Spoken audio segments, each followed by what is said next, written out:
Welcome to CEBSAR Talk. I am Evans Apia Kisi, the host of CEBSAR Talk. CEBSAR is Center for Better Society Advocacy and Research Africa.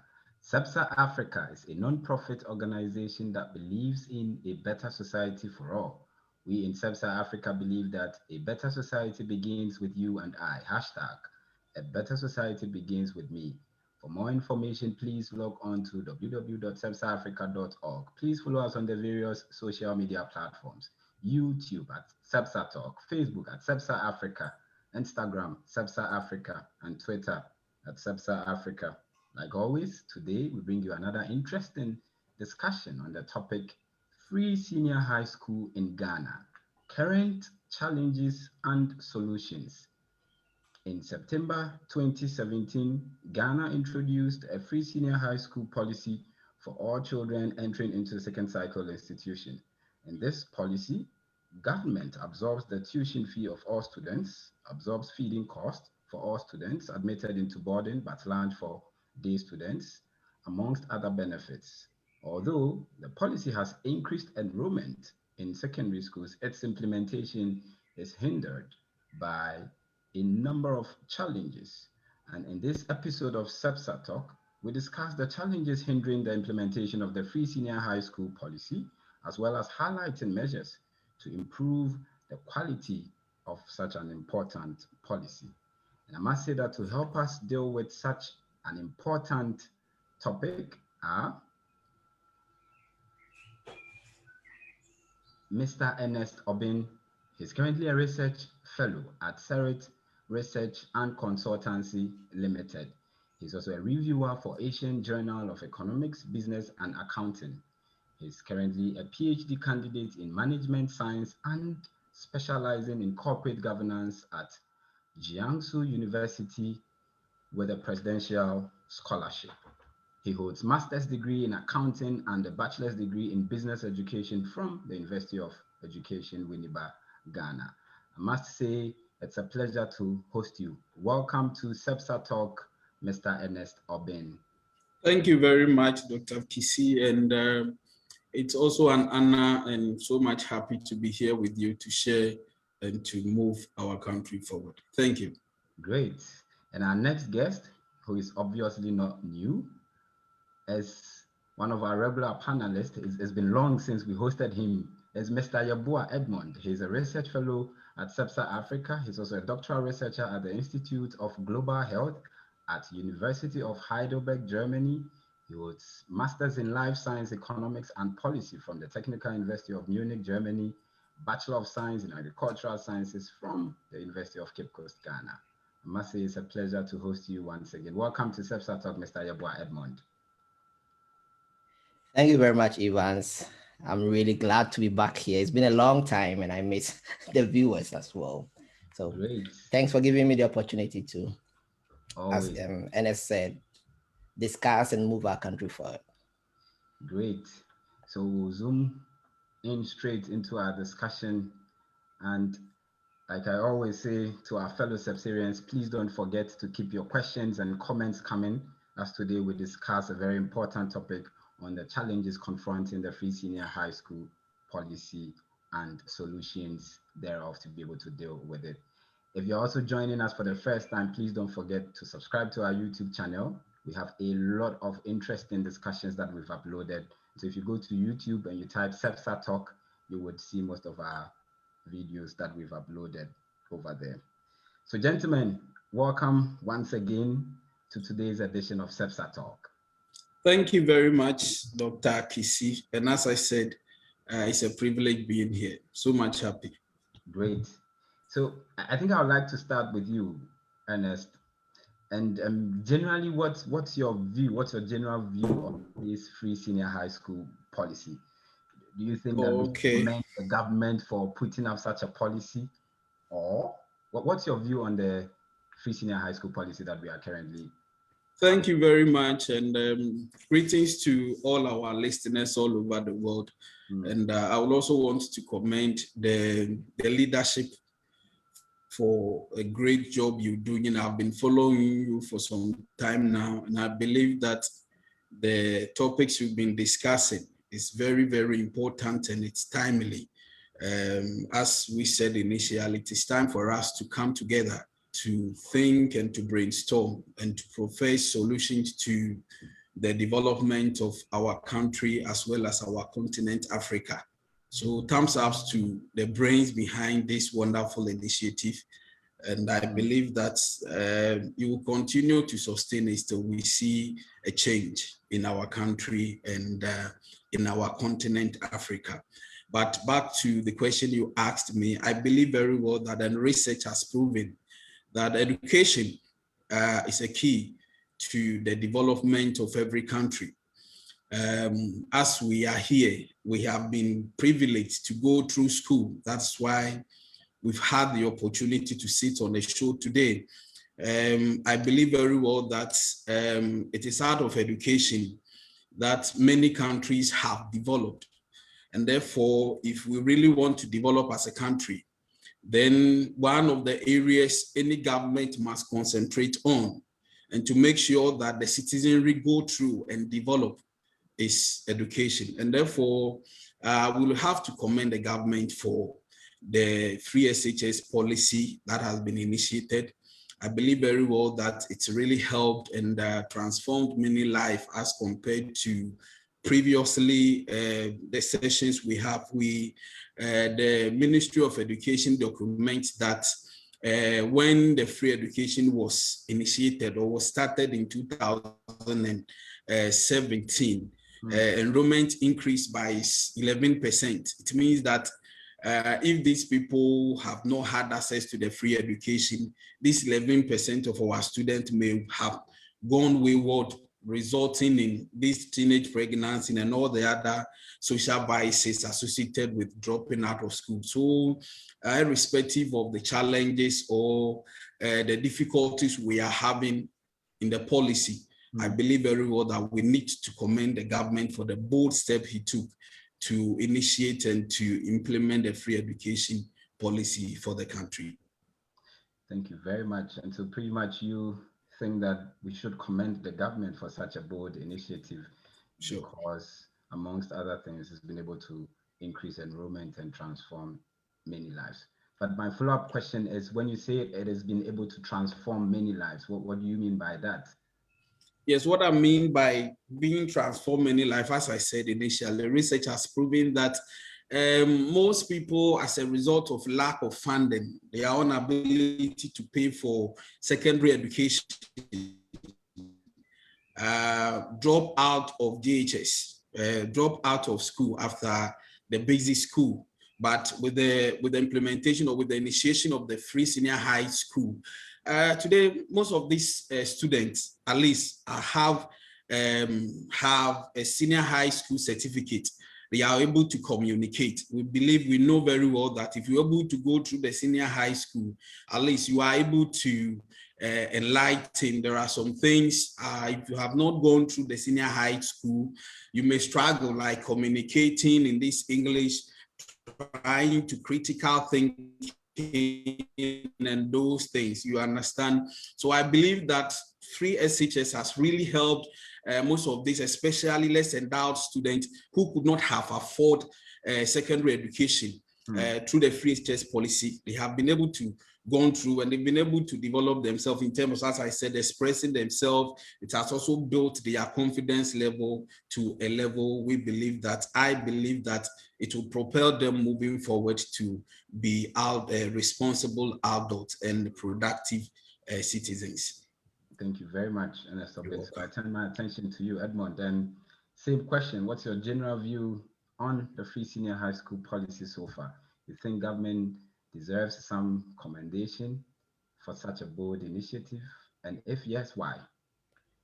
Thank you very much, Evans. I do agree in part with Ernest, and I would also commend the government because I think it was the much needed step at this point in the development of our country. In the past, we've achieved appreciable adult literacy rate. If we are talking about people between the ages of 15 to 64, it stands at 71%, I guess, which is higher than in the sub-region, but lower globally. The global average is 86%, which means as a country, we need to do a lot if we want to develop the human resource. Put in another way, 3 out of 10 Ghanaians cannot read and write. That's a sad reality. So for the government to think in this direction to improve human development, and don't forget that when it comes to the Human Development Index, which also measures how developed the human resource in a country is and how it does contribute to the development, we rank 183.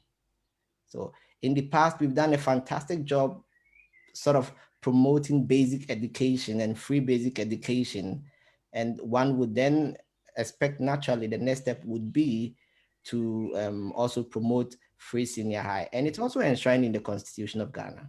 If you look at Article 21 B of 1992 Constitution, it promotes that the government should, in an appropriate way, um, create that free environment, but it has to be progressive. So what was done is in fulfillment of that um, article, and also in part to the 2030 goal set by the SDGs, that every boy and girl should at least have secondary education at the end of 2030.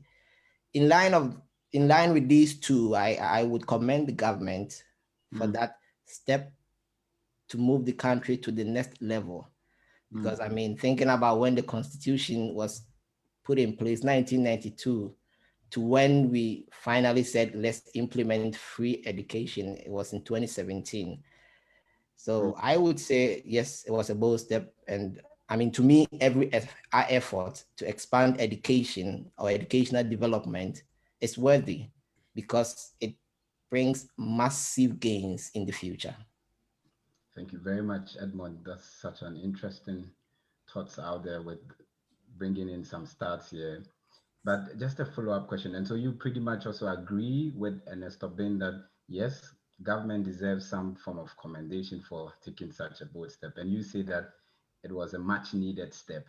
And you go ahead to quote what is in the constitution saying that it's supposed to be a free but progressive form of senior high school. So my question to you is, of course, you do justify the fact that the constitution was written in 1992 and it took us so many years, 2017. But do you still think that we rushed this if it was free progressive? Because the question is, at what point did we start the progressiveness before immediately jumping into free senior high school? Or you think that the various steps that have been put in place by various governments prepare the grounds for us? Is it because some people argue that perhaps we were not ready? We could have done this progressively. What do you say to that? Wow. So I understood your question not to be either or, as Mm, in either you commend the government or you don't commend the government. So on one part, just for the government to be bold in this step, I commend them. But I also agree with you perfectly that the Constitution, if I'm allowed to read here, it says mm, secondary education in its different forms, including technical and vocational, shall be made generally available and accessible to all by every appropriate means, and in particular by the progressive introduction of free education. So the first question is, what were the progressive steps in the past that warranted this abrupt policy? I mean, the intention behind the policy is fantastic, but there should be some indicators. I mean, we move from 1 to 2, and then before we go to 10, you cannot progress from say 5 to 10 without giving me a reason, right? So I do also share that although it's a beautiful policy, meaningful policy, but the progression, for me, it was too abrupt. And I've scanned through the literature on almost all the literature on free senior high school in Ghana, and every single one of them will tell you poor planning, lack of stakeholder consultation. It was more or less like a political statement which was implemented because we know what happens in our country, right? At the end of your term, you'll be judged by if you were able to fulfill your political statements. So I would really, I mean, looking at the challenges that we are having, I know we're going to talk about them, but in my opinion, like this is my general view, it was implemented too abruptly. It wasn't progressive as the Constitution said, or we didn't do due diligence in the past. And this government, in implementing it, didn't convince Ghanaians that this is the time because we've put A, B, and C in place, and therefore we think we need to move to the next logical step, which is D. Yeah.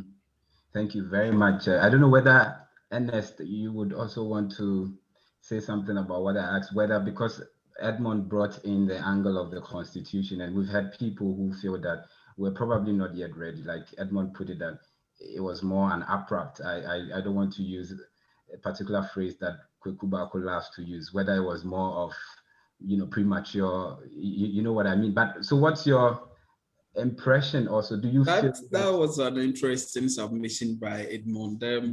I think, as he rightly said, I also partly agree with him. Every policy, irrespective of how good it look and it seems, if it lacks planning, as Edmond rightly said, it will fail, irrespective of the good intentions of the good intent that you have for the policy. If it lacks planning, if it lacks well-structured plan, and as he said, stakeholder consultations, it will fail. And as Edmond rightly said, I believe personally that we should have piloted it. We should have piloted to know the challenges ahead. But we said, I wouldn't say we rushed it because as he rightly said, the 1992 Constitution stipulated that. So the question is, how long can we wait to start implementing or initiating what the 1992 Constitution has said?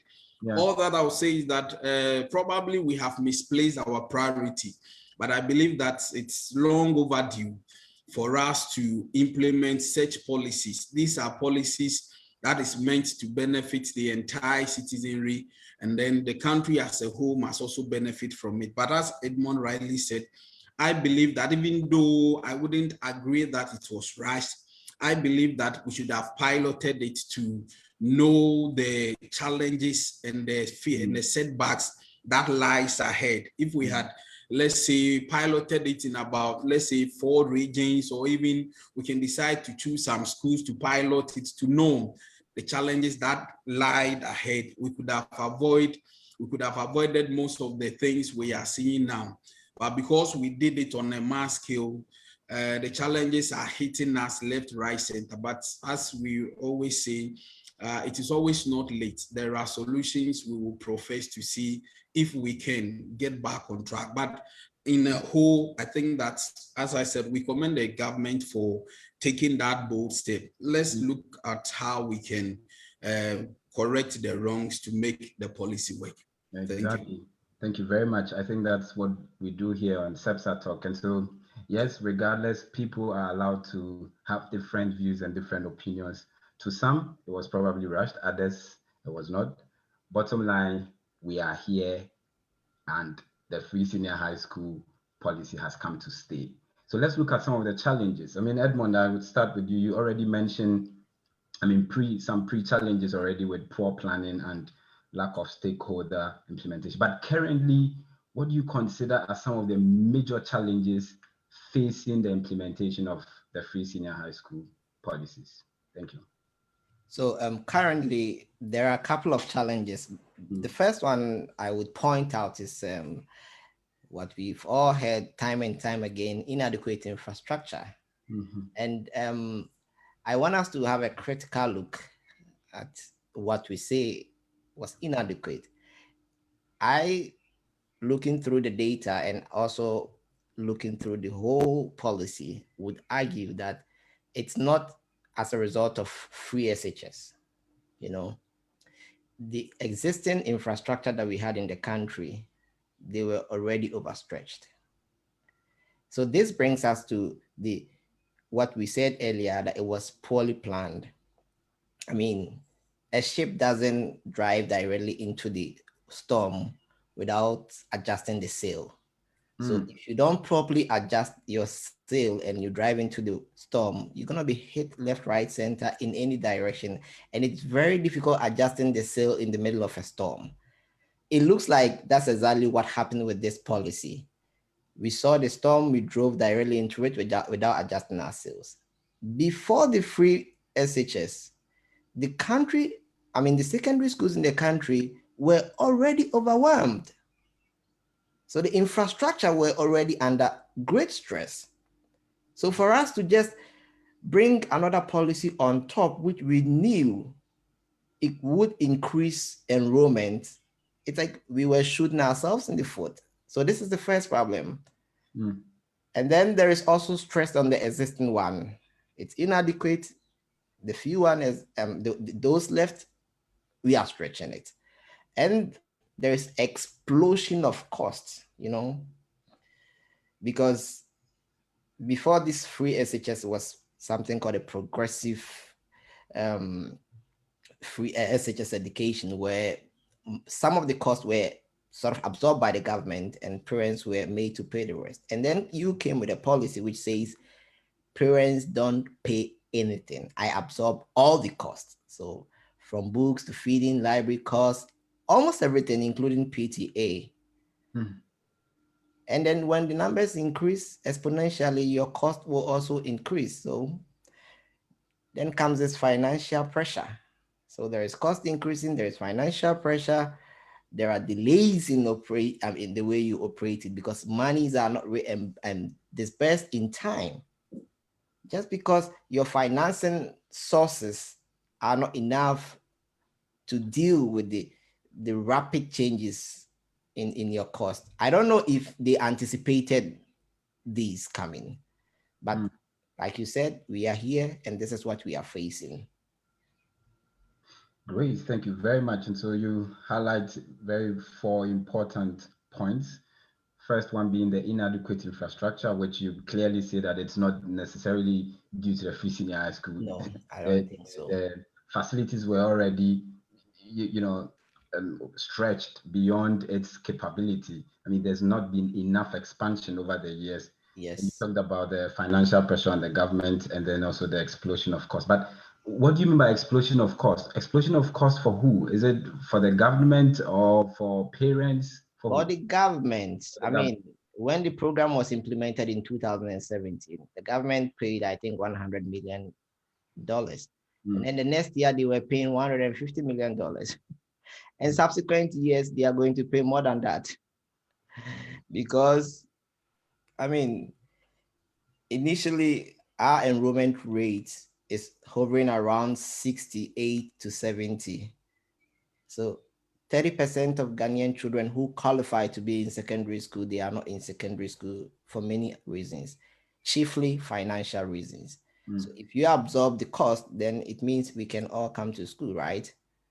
Which means, and me looking through the data, I don't think between 2016 and 17, 18, 19, we saw that massive increase in enrollment. The percentages are out there. You can go look at them from World Bank data. In 2016, before the policy was implemented, enrollment was 68%. As we speak now, it's 74%. 74. So we've not reached the critical level.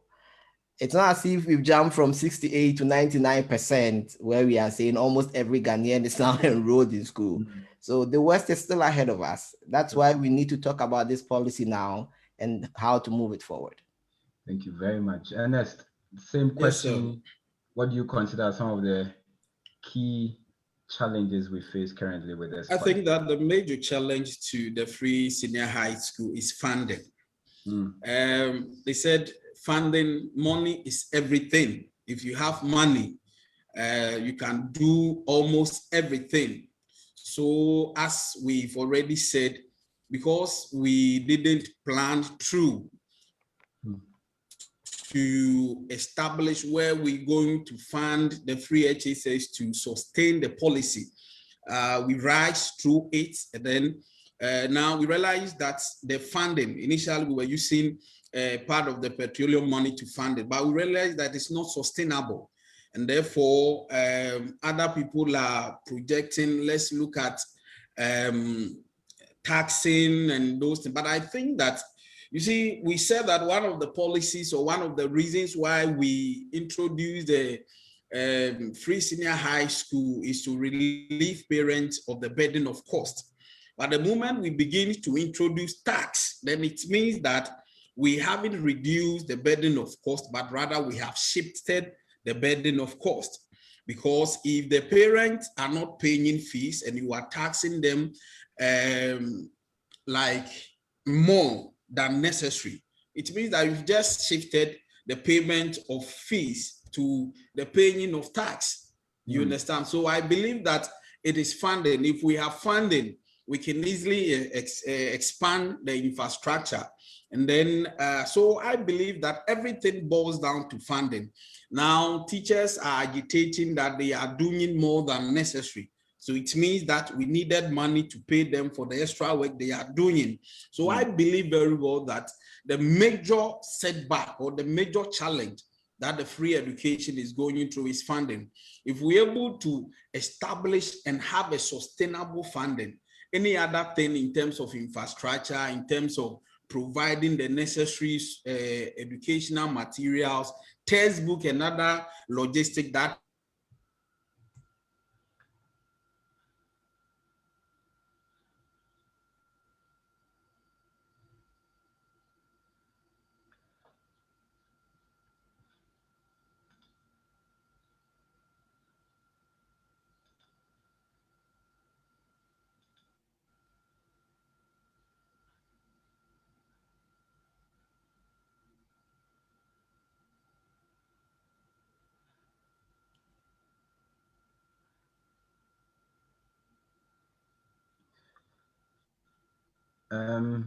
Can you hear me, Edmond? Yeah, I can hear you. I think Ernest froze. Oh, okay. I thought it was the one. Anyway, great. Well, so if you are just joining us, we are having a discussion, a very important one on the free senior high school policy. We're looking at current challenges and solutions for such challenges. And today my guests have been Edmond Yeboah and Mr. Ernest Obin. Please don't forget to keep your questions coming. I read some comment here. One from Nanakosia Amochewa says, to me, it's good, but poor planning and the government was in a rush.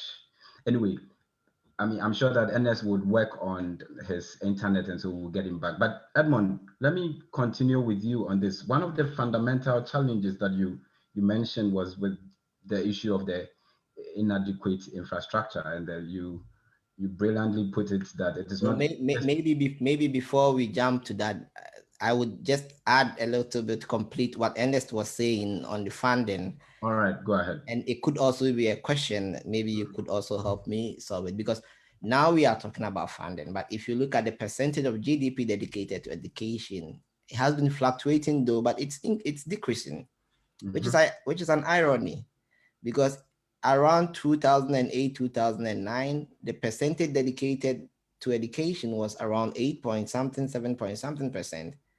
And in the time that we introduced free senior high school with huge cost, the percentage dedicated to it is around 3.4, 3.5%. So interesting. So yes, we are talking about funding, but maybe it's also about our priorities. Maybe I'm just saying, because if it stays at the we switch it back to around 8%, I think it would ease the pressure of the government a bit. But I mean, it also means digging into other areas of development. So I was just bringing this to the fore to augment what Ernest was saying. Saying that perhaps funding has also, or not just because, if the problem is, it goes beyond the funding, because now funding for education has been reduced, as you said. And this, I guess, is also due to pressure on other sectors that also need more funding. And yeah, I also agree with you. I've not checked the data thoroughly, but I've seen that government has actually reduced funding to the major sectors that we have in the country, pretty much because there's not enough money coming in, they are saying. And also issues of we know this debt to GDP ratio and borrowing issues and here and there. Yeah, but it's quite interesting that for such a flagship program that is being implemented by the government, funding would be reduced, and part of the reasons why we are facing the numerous challenges. Anyway, so I mean, I would have asked Ernest a follow-up question, but let's wait for him to come. But I just wanted to find out from you, when you talked about the issue of inadequate infrastructure, and I wanted to ask of your thoughts. Didn't we address that by following this double track system, which the Ghana Education Service tells us that due to the double track, yes, there were not enough classrooms and dormitories for students, and so we had to opt for this double track, which has saved about 181,000 plus students. So was it not a solution to that? I know later we'll come to the solutions, but what's your take on that? Well, brilliant. For me, it's the best remedy given the current state of the problem. And I don't think this was an afterthought. I think this was part of the thinking process or the conception of this policy. Because let's say the conceptors of this policy knew beforehand that if we do a projection of this much of increase in enrollment, we're going to shoot above the ceiling. And how do we deal with it? We have to come up with creative ideas. And one of such is this double track system, which for me, it solves a lot of the problems that we've spoken about in terms of inadequacy of the resources. But then it introduces what I also mentioned, stress on the resources, because you are using the same facilities for so much time, like an extended period of time, and they wear out and deteriorate quickly. So it solves the problem in a way, because you and then what it does brilliantly is that they substitute the number of days spent in school with number of contact hours. So what this double tracking system also brought along was the change from that 3-term system to the semester system, where you have only 2 semesters. So in the past, we were having 180 days of schooling divided into 3. And now we have 62 days of schooling divided into 2. In a sense, we've sacrificed 18 days of schooling. However, they've increased the number of contact hours from 6 hours a day to 7 hours a day, which means we are increasing the contact hours by 54 hours. Like if you multiply 162 by 7 compared to 180 by 6, then you are multiplying the contact hours by 54. So it's a smart way to solve the problem, to rearrange the calendar, and also to gain more contact hours. The question is, 7 hours is not too long.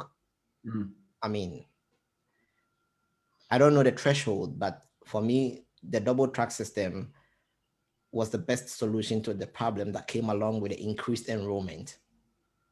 Thank you very much. And I think you summarized it very well. And so at least with a double track, though there's decrease in the number of days spent at school, but there's an increase in the contact hours, which at least compensates for that, even though there's been a lot of interpretations here and there, and also issues of one track benefiting more from the other. But how is that? Because I know everyone spends, I think it's they spend 81 days at one point, and then 81 days apiece. So like I suspect probably due to the COVID that some track was recalled and others.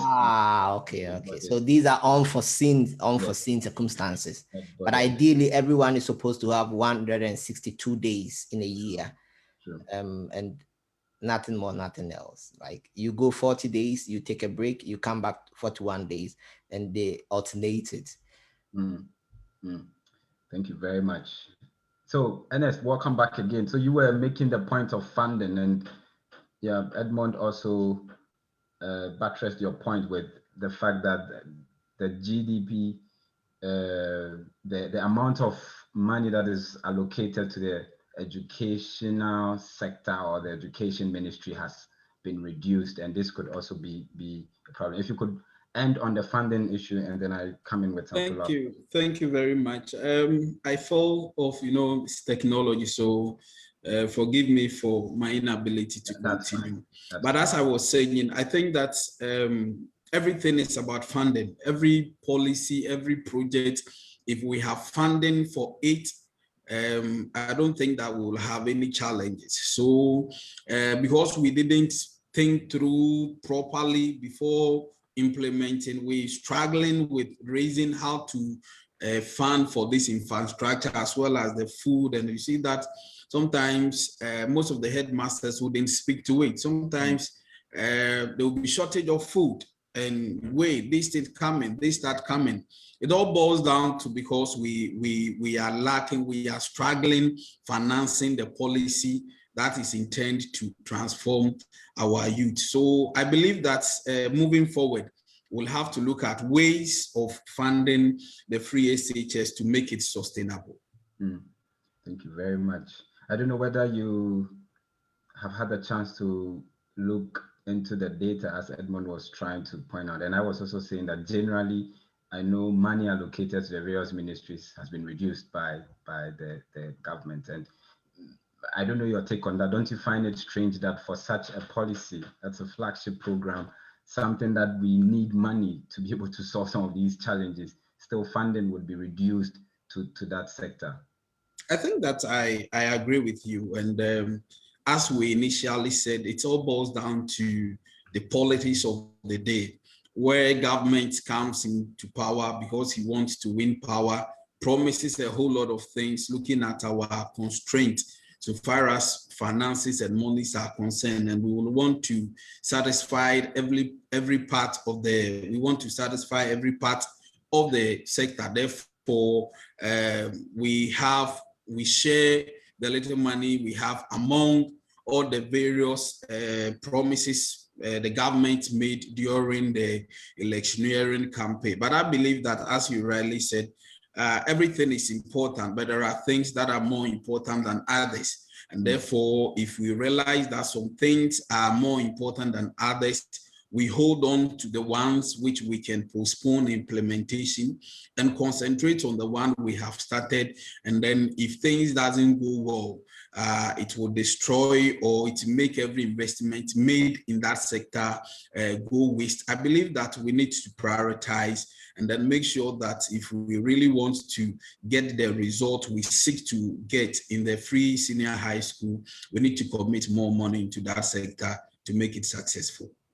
Thank you very much. You're welcome. I wanted to ask you, Ernest, only a specific question, but Edmond, I would be happy if you also would answer to that question. This is, as I picked it from a speech from the president when he was honored at the University of Cape Coast, and he said that in the speech that for him, the free senior high school policy has increased equal access to secondary education in Ghana. But before that, there's an interesting question here for you, Ernest. In your earlier submission, you talked about, I know we've moved past on. Later we want to look at the solutions to these challenges that you have highlighted. I think this is what is important.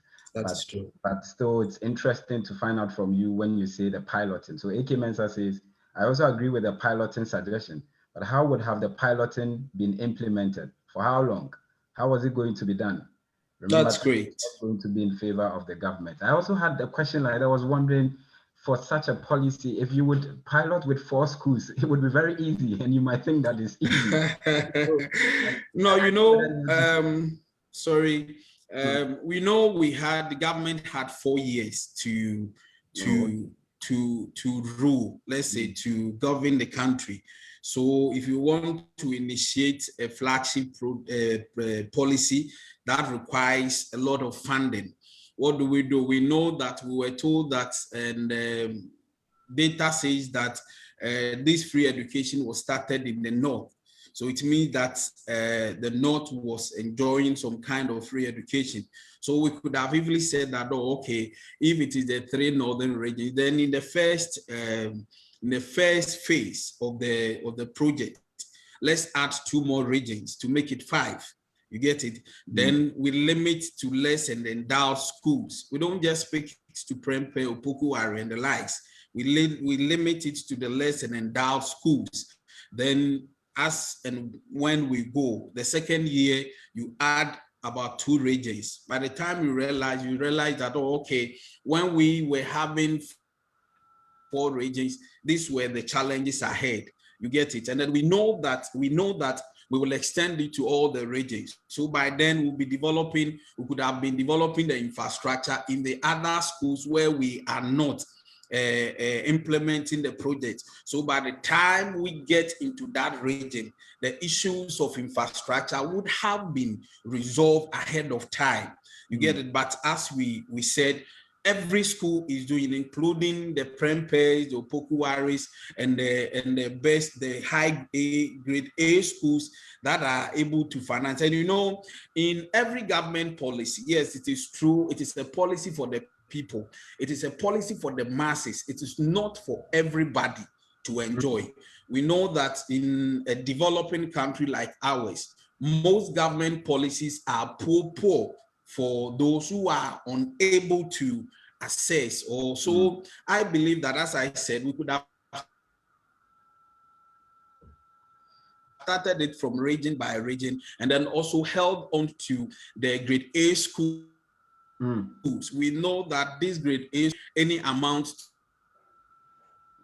to send the awards there. So as a government, I believe that we could have started from some parts, and then as we move on, we'll be rolling the other regions. And I believe that we could have averted most of these challenges. Thank you very much. And this mention of grade A schools, I just want to warn you that you have to be careful. AK Mensa hit that.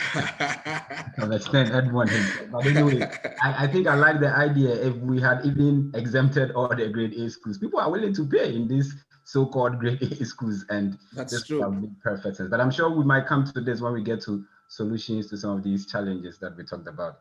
So, Edmond, sure. I don't know whether the question is even necessary at all, but if the president says that the free senior high school has increased equal access to secondary education, yeah, rightly so, equal access. That's exactly what they did. So if you implement such a broad spectrum policy where everyone, irrespective of your income status, have to enjoy free senior education, then it's equal access.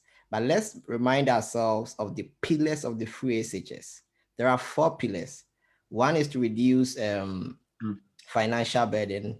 The other one, they say it was access. The next one is equity. And the last one is quality. The wording they used in forming the pillars is different from equal access. It's equity. Equity is different from equality. True. Equity is when you are trying to provide everybody with the same thing. Equality is when you are trying to provide everybody with the same thing. But equity is when you are providing those in need. You know, there is a need aspect to differentiate equity from equality. So in a sense, you cannot pursue equity and still think free and equal. Yeah. So they should have maybe worded it to mean equal and not equity. Would have saved a bit. If we truly want to target equity, then just like Ernest was suggesting, you would have looked at less endowed schools. True. To target them with this policy, because we know the A schools, they are where you find the most intelligent and the most richest. How do we know this? We know from the CSSP program, the computerized placement thing. Mm-hmm. In there, for a child to be placed to a school and get his wish when it comes to accommodation arrangement, the child has to have the best grade, right? And we also know from our primary and basic school system that it's the private schools which does better. And the private schools are patronized by the rich. So in a sense, if we want to go into the data and look at the composition of children in boarding schools right now, I would argue that majority of them will be from affluent or middle class homes because they went to the best or some of the best primary and basic schools, and therefore they got the best grades to afford them that chance to be in boarding house. And so if you want to target equity and you start with equal, then for sure we are all going to have it equal. But then it comes along with these problems. So what the president said technically is true because he provided equal access for everybody. We all don't pay, but it's not equitable. Like those, of course, in a sense, you provide those who need and those who don't need it with the same access. True. Thank you very much. And I think this was the reason we also posed this question, because people have been arguing whether indeed, but I think you're right to say people also usually confuse these two terms, equality and equity. And I've always argued that. I hope I'm not picked upon by anybody. I always go for equity than equality. Dr. Kisi, I would want to add something to what Eddie said. You know, it's interesting, and it's also revealing that when we talk about equity and equal, unfortunately, this computerized placement thing is rather enriching people. It's rather enriching people. When it gets to the postings, you realize that yes, government has established free senior high school. If you are able to do well, you can get the school of your choice. But I can tell you that because human beings are involved, people are still paying huge sums of money to get a school of your choice. It is fact. And I know people have contacted me because I have some, let's say I have a friend who works with the minister.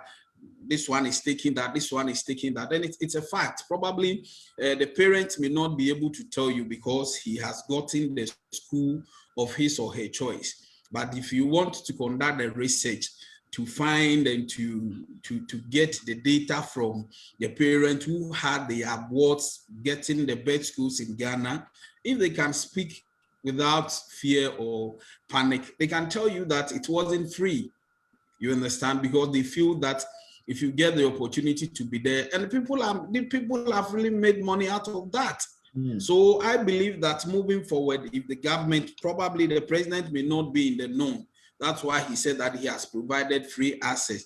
There have been instances where students have been posted in schools. The student will get to the school and they will be told that the place is full.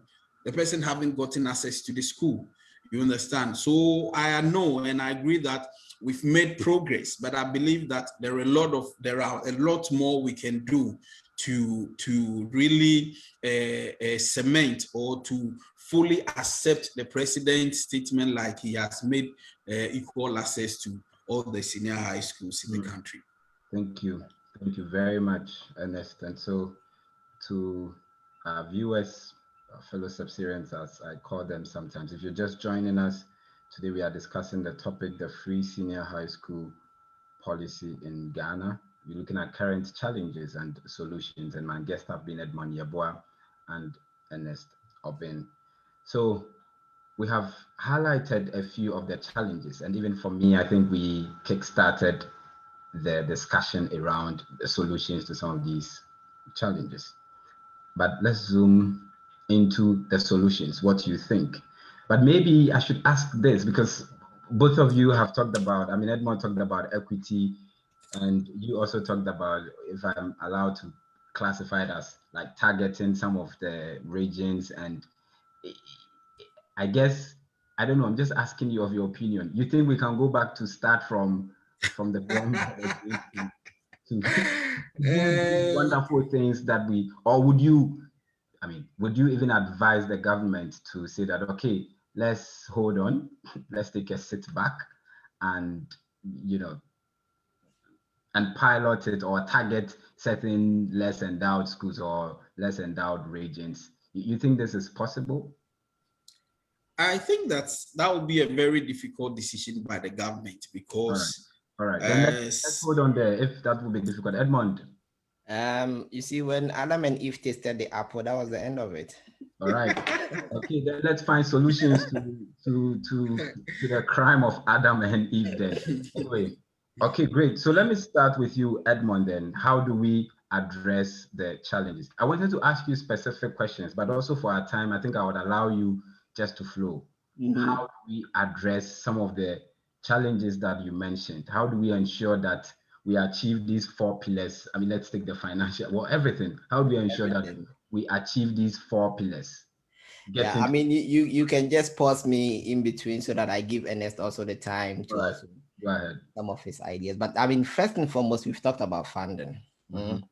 I think we can start from reorienting our priorities, because as we've all rightly said, education is the foundation for national development. Like in this modern high-tech world, you don't need people to be able to read and interpret simple statements. I find literacy rate misleading because it's just the ability to read and write and simple mathematics and calculations. This is not enough, right? So anybody with basic education qualifies in this literacy rate group. But is that what you want? Eventually, you want something called functional literacy, which is a measure of high skill development. And therefore, it's pertinent for us to take this step to take the country from just giving people basic to giving people high level education, because that's where you are going to, that's the realm in which you want to be to take advantage of economic advancement in this modern world. And so once we get the priorities right, then obviously you have to increase the share of your GDP to education. Is education that important? Is that the raw material for the future? Of course, yes, it is. So once we understand it that way, we need to push more money in this sector. And we need to find new sources. But interestingly, like Ernest said, it's like robbing Peter to pay Paul somehow. Because if you tell the parent, you don't need to pay fees, but what do I do to you? I increase the VAT, I increase all the other taxes. In a sense, you are robbing them to pay them. So if that illusion works, then let's look at it. Or let's look at other alternatives, but not please to the extreme of exploiting our natural resources as we are hearing, because the government is in their need to get money to feed the monster they've created, you know? And then I would say we can also rethink this policy. We have to go back to the drawing board, definitely, because in the current state of the policy, what I can tell you for sure is that we have precedents. And what is the precedent? It's the FQ. Let's not forget. The free basic education killed the public sector basic schools and increased demand for private education in Ghana, for which me and you can attest that public education, they are now low substandard education that nobody wants their kid to have, right? So if we don't rethink this policy, I put it this way, quality generates access and not the other way around. You cannot use access to generate quality. I can just pull this card and tell you that in 2015, 2016, over 700,000 people or students were enrolled in WASI. And I didn't have the corresponding figure, but in 2020, if you go to the WAEC website to know how many of these children wrote the WAEC exam, it was 313,000. You care about access, but you don't care about completion. So you see, obviously there is a problem with quality. There is something that is happening that we need to figure out in between. It's not just about getting them into school. You also care about making sure they complete school.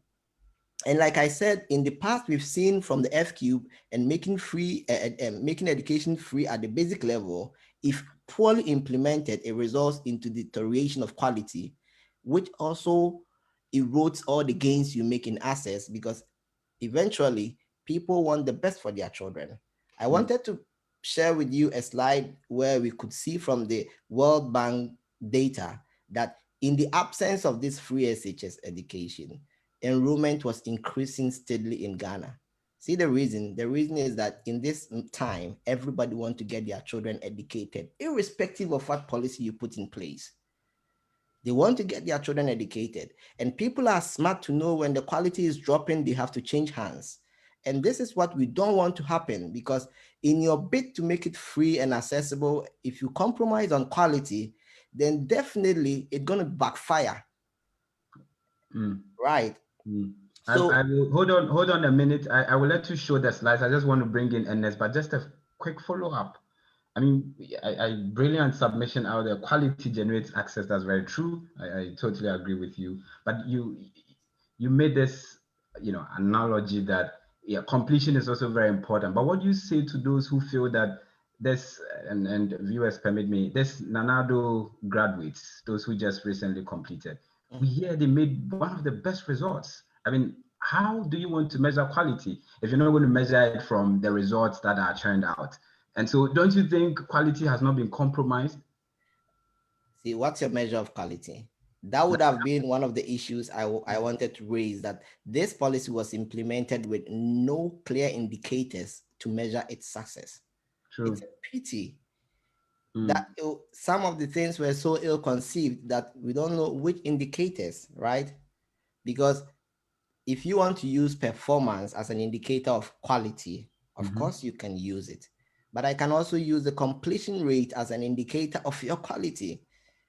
So what will happen is that if you make it free, however, there are bottlenecks in between, people who cannot cope with these bottlenecks, they will drop out. If your whole point is getting people to start it and not to complete, then what did you do?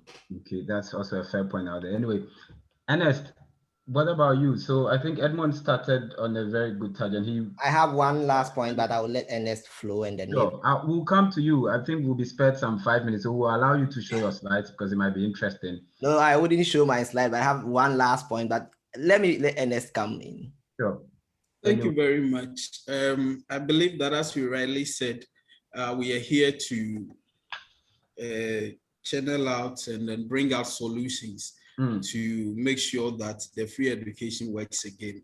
First of all, I believe that education has a lot of stakeholders involved, and one of those stakeholders are parents. I don't know, and I don't understand the brain behind why the government decided to collapse Parent-Teachers Association. Every parent is responsible. You're supposed to take care of your child. When you go to the various schools, you remember that most of the projects there was financed by the Parent-Teachers Association, and none of them were complaining. So why do you don't have resources to provide for all the infrastructure in the various schools? So why do you collapse the Parent-Teachers Association?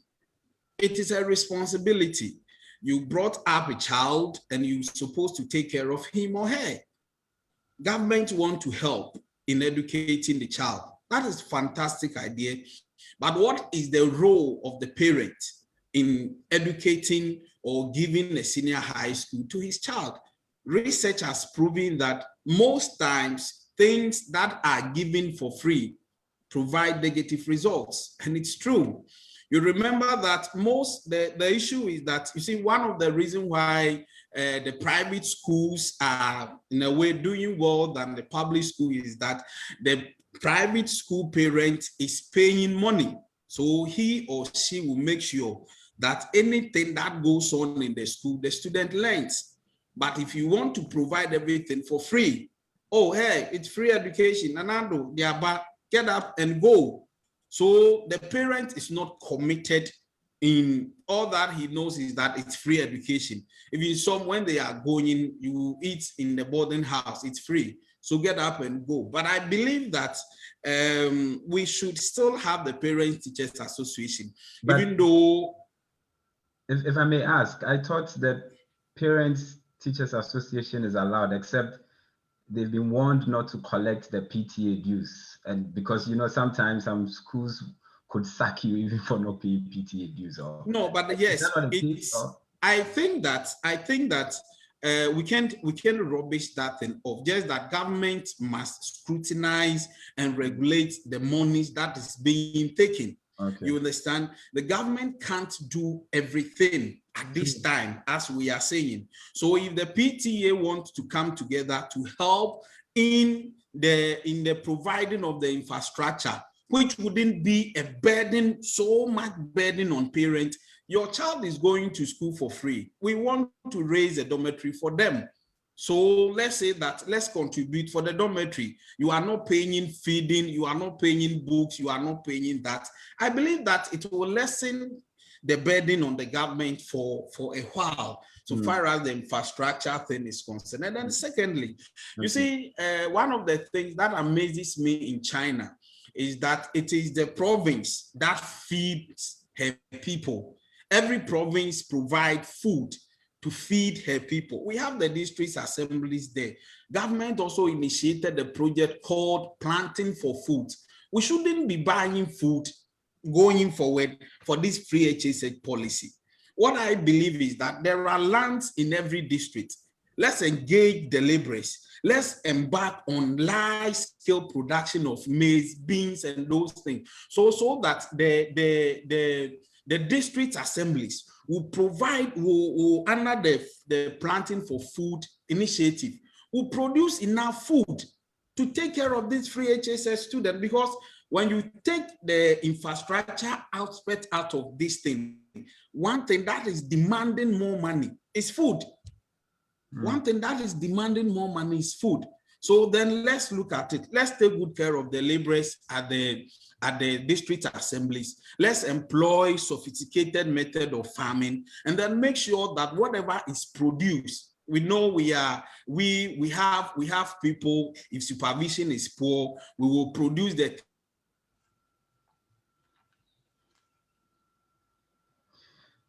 Okay, I guess that we're still having challenges with Ernest's network, but I just want to read one message from AK Mensa, which I want to strongly also rebut. He says that what Ernest is saying about the computerized placement is my reason I argue for the abolishment of the so-called grade A schools and to invest in ensuring quality schools and infrastructure in all regions. Well, AK Mensa, I can assure you that I agree perfectly with you that we need to invest in ensuring quality in all schools, but the computerized place system was actually brought in to address the problem of paying bribe to these so-called grade A schools. Unfortunately, it has not solved the situation though. And so it is not the placement that has brought about, you know, people wanting to enter into these grade A schools. It was worse without the computerized system. At least even with the system, you are sure that if you perform very well, you are likely to enter into some of these grade A schools. So it's even slightly better. So maybe you should also take note of that. Well, Edmond, I know you have one point, but do you think it's possible to rethink this policy? I mean, people have called for that. How? So that's my last point. Okay. We should rethink this policy. And I will give two options, two ways to rethink the policy. The first one is forget about free. How do you do that? And this suggestion, in a way, would talk to equity more than equality. What we can do is that we make it free to some extent and not free to other extent. How do we, up to which point?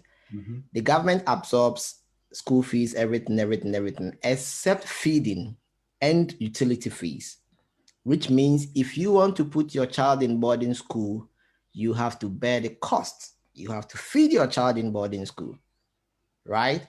So that's the first option, because like Ernest said, The huge cost here is the recurrent cost, and that's feeding, because the government pays on average 5 Ghana cedi a day to feed every child who is in boarding school, and 1.8 to feed a child who is in, no, it's 1.6 to feed like a day student.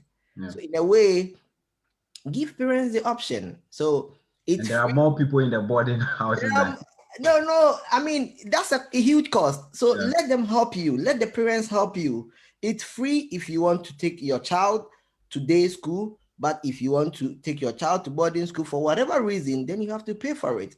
And this, in a way, solves what AK, or complements what AK Mensa said. Evans, until we upgrade all our schools True. to a level where you don't mind taking your child to the school backyard, we can never end this problem we are talking about.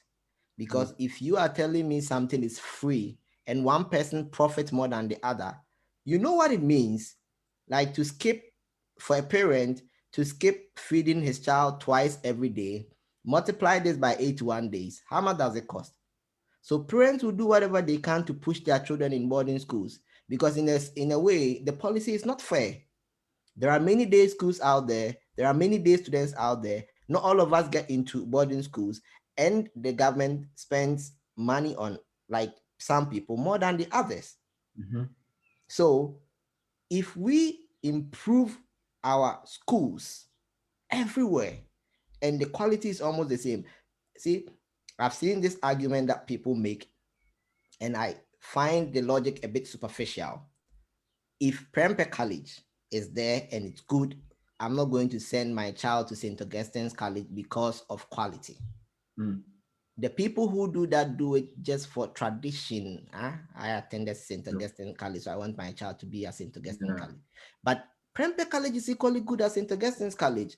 And if government makes sure that, okay, if you live in Kumasi, your child passed, your child can be in Prempeh College, you still insist the child should be in St. Augustine's College, you pay for that boarding cost.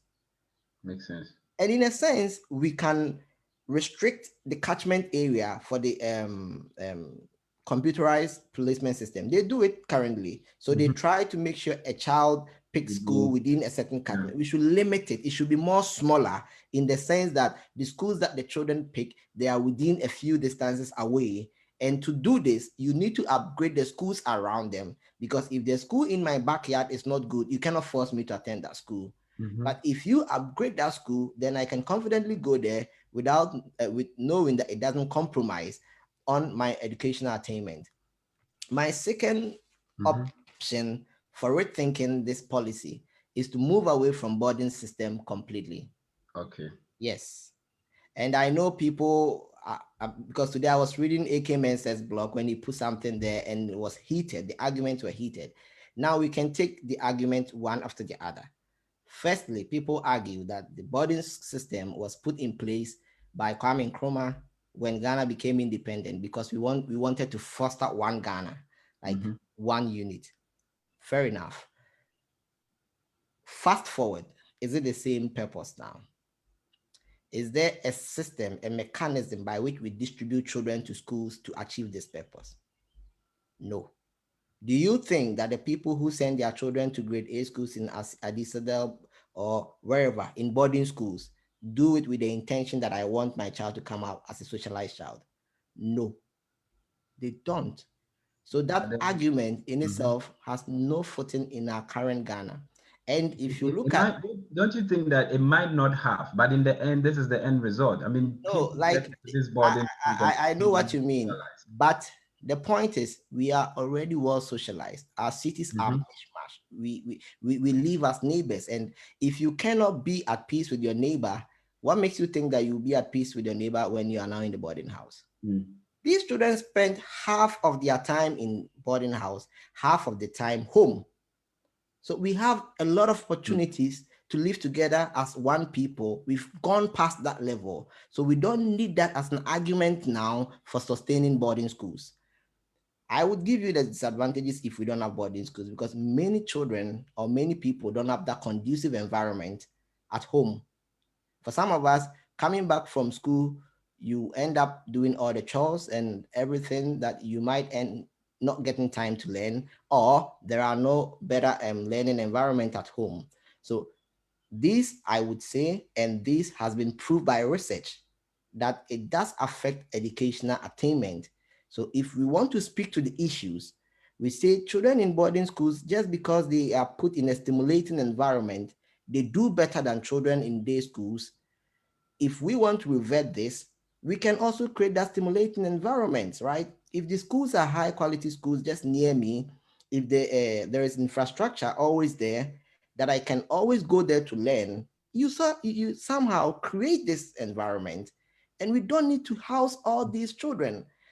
In many countries, it's not done that way. At least we are in Germany, and we know that the majority of their senior high school equivalents is not boarding schools. It's not boarding schools. And in a way, True. we can But then a lot of resources. We can save a lot of resources because some of these classrooms can be, some of these boarding facilities can be converted into classrooms. We can convert some into science labs, into IT labs, into teacher flats, into libraries, into music labs. We can have for which use people? for it. Actually, I was going to ask you that question. What will become of these boarding But of facilities? course, And they are for which people? facilities. And we convert them into classrooms We for how solve many the students problem.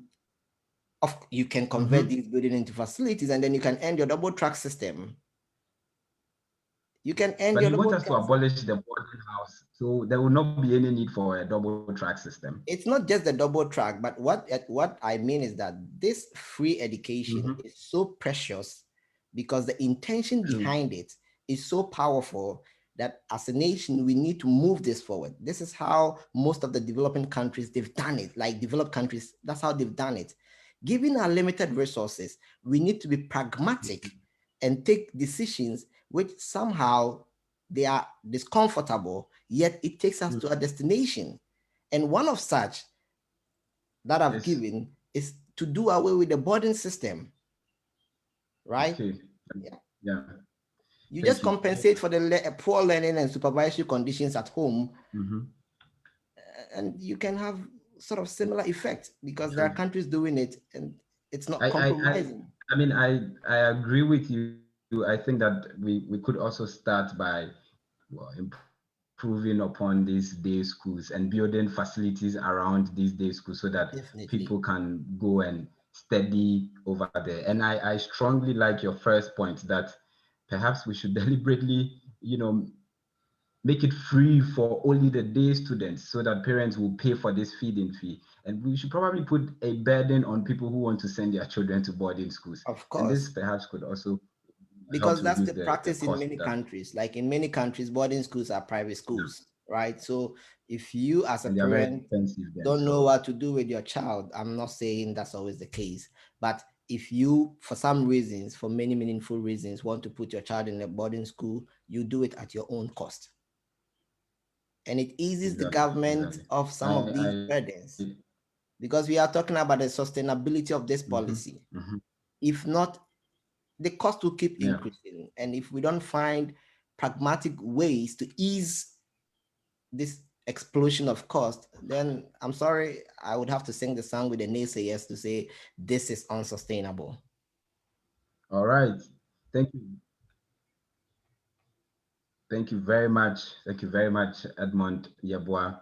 Unfortunately, Ernest Obin had to take leave of us because of his network issues, I guess. But thank you very much, Ernest Obin. And if you're just joining us, we just ended the CEBSAR Talk show today.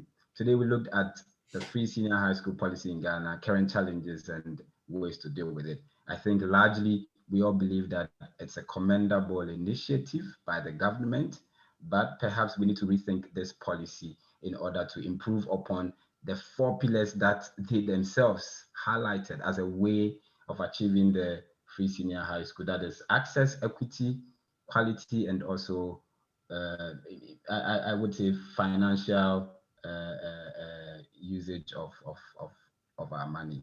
And our guests have been wonderful here. So pretty much we all think that the policy has a lot of challenges that deserves some attention so that we can improve upon our quality of education that we have in Ghana. Thank you very much, fellow SEBSarians. Thank you once again, Edmond. Thank you, Ernest. Thank you, Ekimensa, for producing this show.